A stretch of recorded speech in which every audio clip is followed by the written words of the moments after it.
it's my second day of Creative Con, and I really wanted to just share a little bit, sorry my hair is kind of messy, about why I like this experience, about how it's been beneficial, and just like how I think it can help other people. Because if you like to go to conventions on business and life balance and mental health, just all these things, this is a really great convention for that. And unfortunately, I did miss a couple speakers, but the group of people here, oh my goodness, I like that it's intimate and kind of small. I like there's only a few hundred people here max.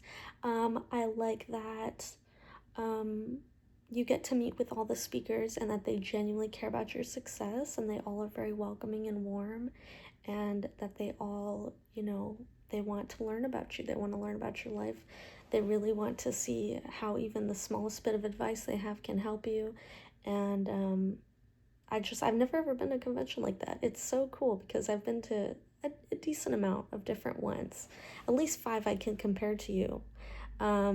And they all bring completely different energies, completely different things. And I sincerely hope that they do another Growth Con, because with Grant Cardone, that was such a cool one. It was just so cool. It was probably the best trip of my life, actually. It was really, really worth it. But now compared to Creative Con, I think if I had less stress with midterms and things this week, I probably would say Creative Con is it's so cool. It's kind of the opposite of Growth Con, actually, because it's just the opposite. I don't know what else to say. Growth Con is humongous. There's thousands of people that go, and it's the biggest business conference in the United States and possibly in the world, actually. And it's just a huge stadium, like what you would see a baseball game, basically. Not that big, but it's very big. There's thousands and thousands and thousands and thousands of people. Like, people are on top of each other. It's a lot of people. Probably like at least 4,500 was it? I don't know. It was just a lot of people. It was at least like 4,500 people at the last one. But yeah, so this one's much smaller. And they had a pretty good amount of panelists, and I like that. So they had a guy talking about AI and tech. They had a guy talking about or a girl, actually, a couple people, but mainly one person, on how to write a book, and also how to use AI with that. They had a pitch session, so you get to learn how to speak your pitches, how to be confident, how to share your voice. I should have went to that one, but I was trying to cheer my friends on at the other meeting room, basically, and so unfortunately I missed that one.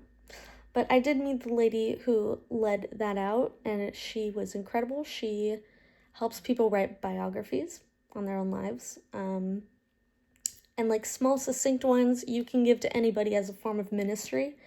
And I have been wanting to do something similar like that, but with snail mail and for my poultry refuge, and also consider to do one for opera as well, and the arts. So if any of you would be interested in that, please let me know. But basically, what we had as commonalities between us, me and that lady, was that we wanted to include an article or a paper about ourselves. So basically our general life, the things that we really value.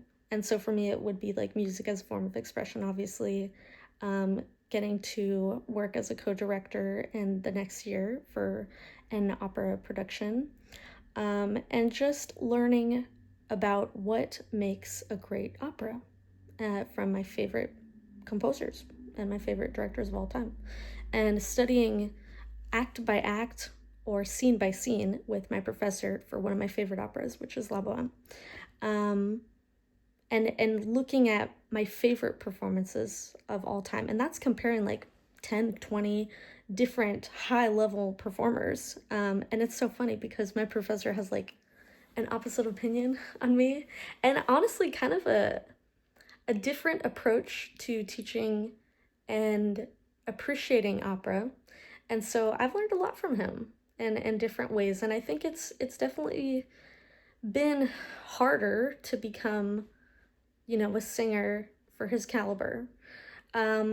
I wouldn't say though that it has taken away from what I have been. It's definitely helped me to get back my chops for opera, which is good. Anyway, so that's a side note of something that I'm going to be doing. So in each of those, whether it's the Poultry Refuge or whatever, I'll have a short story, for example, for the Poultry Refuge about how that's going, the animals that we're saving, their story, how they're doing, you know.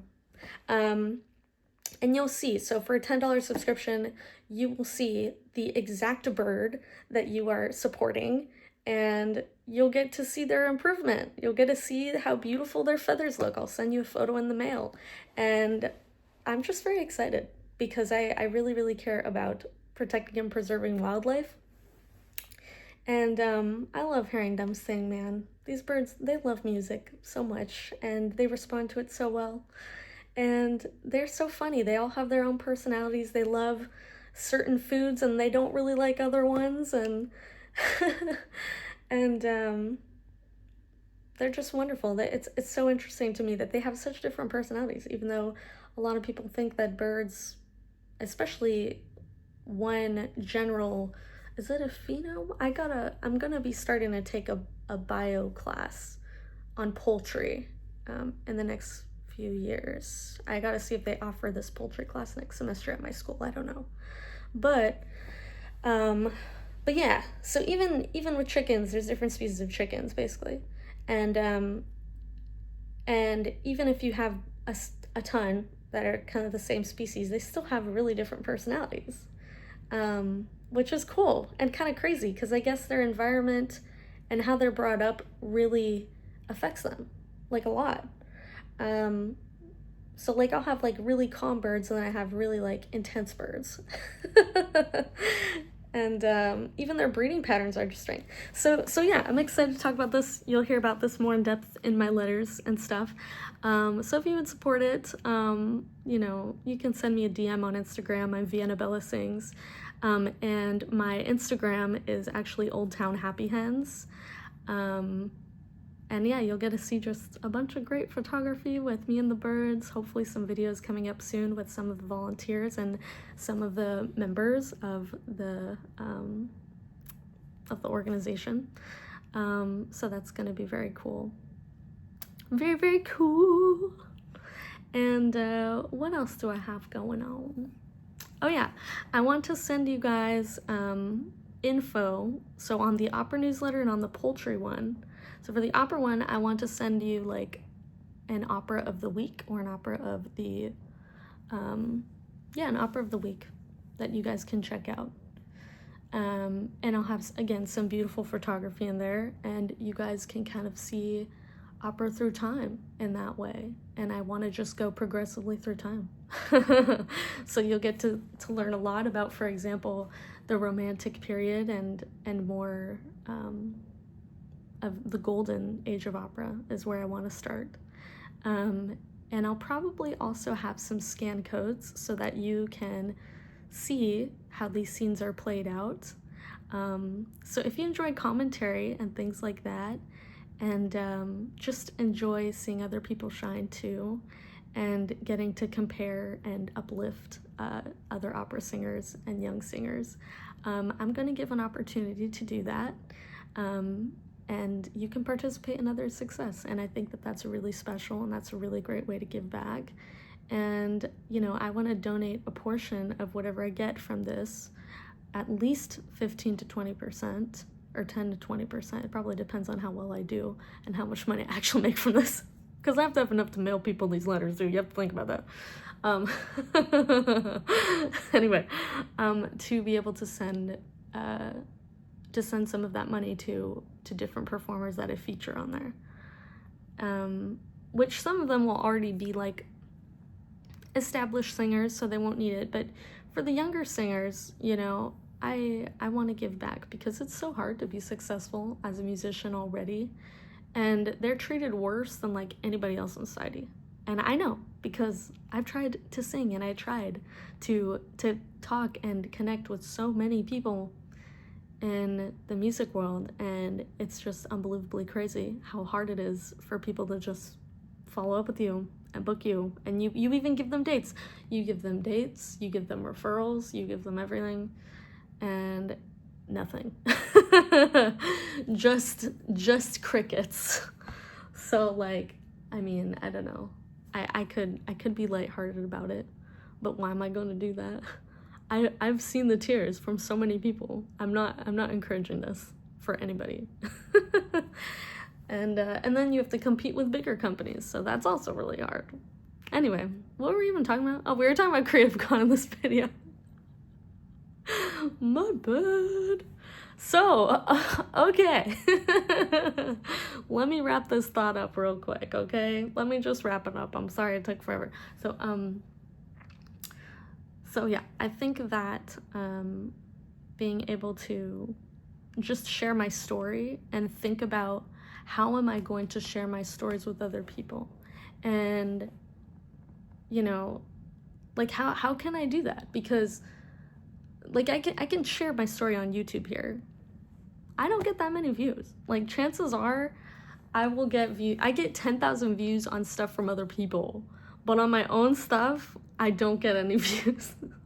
And I get it. Like I've done this for like barely a few months. Like who knows me on here? Who cares about me here? Probably nobody.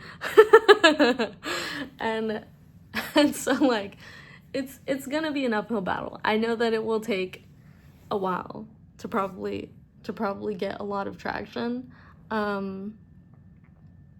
It doesn't change the fact that I'm still gonna try, and it also doesn't change the fact that I've done the poultry refuge thing now for so many months, and I never ever felt like quitting. It didn't matter how hard it was. It didn't matter that my dad got mad at one point and he took one of my birds even, and he ended up taking it to a refuge center. And I told him I was going to do that, but he just didn't give me the time.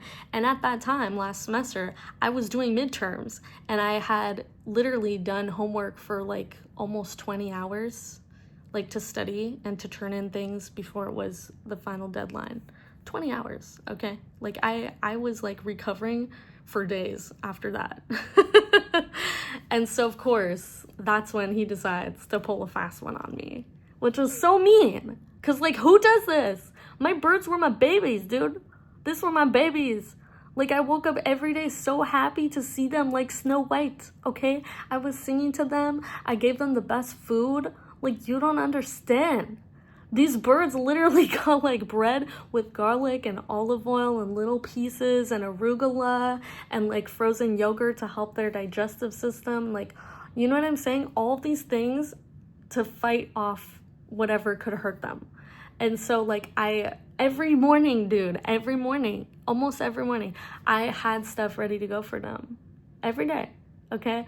Like that takes a special kind of person to have the patience to do this and to give them what they need and to let them run around and to be safe and to be having to build everything yourself, to have to take donations yourself, to have to like, you know what I'm saying? Like, and to get a kit to be able to trim like around their eyes, because some of them were very funny, heavy feathered birds, right?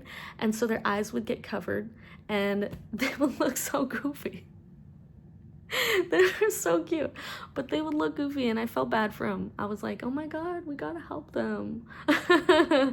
And so I did that within like a few days of getting some of these birds, you know? And then you have to fertilize their yards so that they have good grass and duckweed and natural things to eat. So it takes a lot of time. And I wasn't doing the promoting that I'm doing now. Like, I've never gotten paid for all these hours that I have put into this. You know what I mean?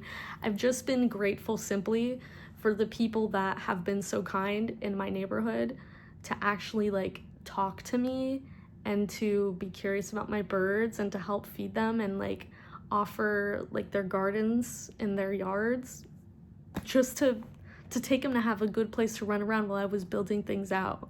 And I just think that that's amazing. Like, these birds had rosemary and mint and delicious grass and cacti fruit, and like people were really nice, and I just did not expect this. I did not expect people to be so kind, and to this day it gives me so much confidence inside that I've never gotten from anything else, and a feeling of safety and camaraderie in my neighborhood that never existed in my life. It just never did. I don't know anybody that knows every single one of their neighbors. Like, okay, like there's maybe 2 neighbors in my whole street for literally maybe like 50 houses that like I haven't met.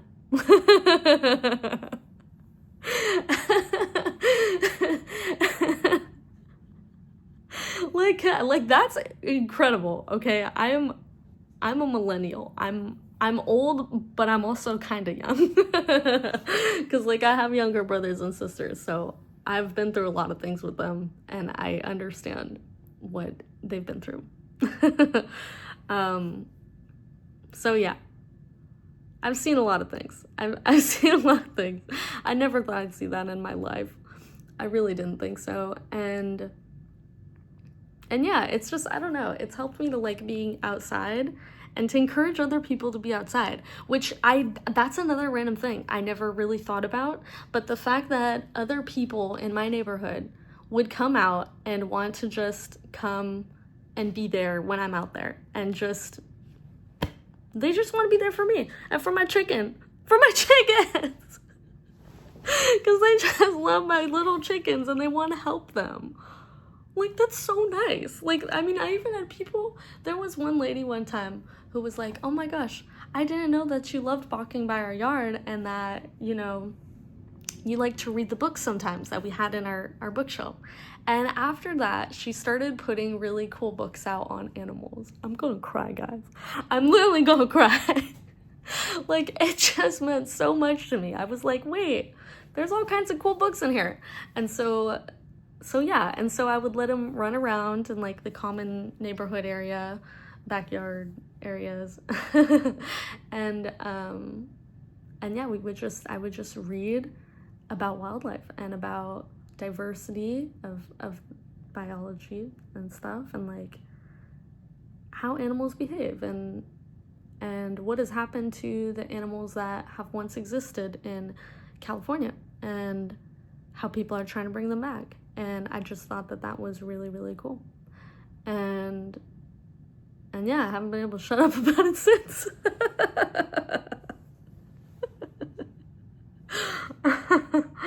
And I don't care what it is. I don't care what it is. Now, can I picture myself dealing with big animals because I'm a very tiny person? Like, no. No, but in time, maybe yes. Maybe yes. And you know what? If enough people see this video, I will try to meet a bear. I will try.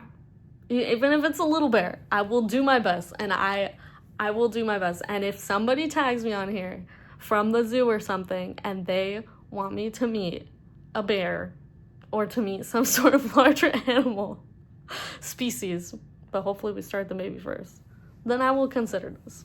I will consider this. And I will consider it as a step to widen my horizons and to work more deeply in conservation. But I do have a lot of friends that are studying this at school with me, and they're very good at it, and it's been so cool to hear their stories about, like, going to the Amazon, dude, in canoes. That's crazy. I don't know if I have courage for this. I don't know if I do. I mean, they saw crocodiles and stuff. I'm not the croc man, okay? Like, they saw, like boas and stuff and things at night. Like, things that I couldn't dream of seeing on my worst day. You know what I mean? Like, a bat would freak me. That we had one bat that came to our house. It freaked me out. And it was massive, dude. That thing had a wingspan the same as my arms. How did it get there? Nobody knows. It'll always be a mystery. It will always be a mystery. And it's so weird. I'm just like, didn't know that existed. That was a first. Didn't learn that in school. Wonder why.